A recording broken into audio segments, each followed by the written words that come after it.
Баршаларыңызға сәлем. Бүгін жасалынған дайын болған метриканы сақтап алудың жолын көрсететін боламын.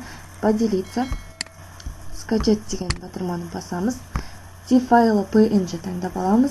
Выберите страницы. Бұл жерде екі страница көрсетіліп тұр, өйткені менде екі метрика жасалынған. Екеуін бірге көшіріп алсаңыздар болады. Бұл кезде сізге zip документ болып көшіріледі. Бірақ та кейбір телефондарды ашпайтын болғандықтан жеке-жеке көшіріп алуды ұсынамын. Скачать етіп аламыз. Сол кезде осылай бір-бірлеп скачать етіп алған кезде сізге A4 форматындағы документ ретінде, картина ретінде көшірілетін болады. Кейіннен атауын жазып алып, сақтап аламыз. Сақтаған кезде рабочий столға сақтайсыз ба, локальный дискке сақтайсыз ба, ол өз еріктеріңізде. Рабочий столда қалған папкаңыздың ішіне де сақтап қойсаңыз болады. Мысалы үшін телефон деп ішіне кіріп, осының ішіне сақтап қойсаңыз болады. Кейіннен бастысы өзіңіз сақтап алған документті таба алсаңыз жеткілікті. Мінекей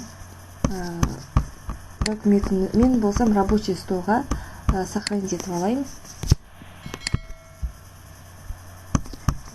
Қазір хватает, не болады. Сохранить деп басып аламыз. Мінекей біздің метрикамыз сақталынды. Рабочий столда тұр.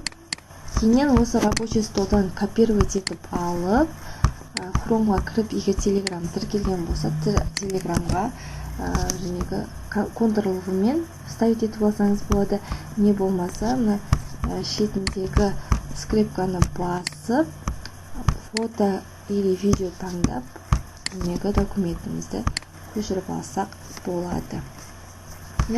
Не болмаса, телефоныңызды ноутбукқа USB арқылы жалғап алып, сол арқылы жіберіп алсаңыз да болады. Кейіннен кез келген жерге барып, осы документті шығарып алсаңыз, не болмаса өзіңіздің телефоныңызда на память сохранить етіп алсаңыз да болады.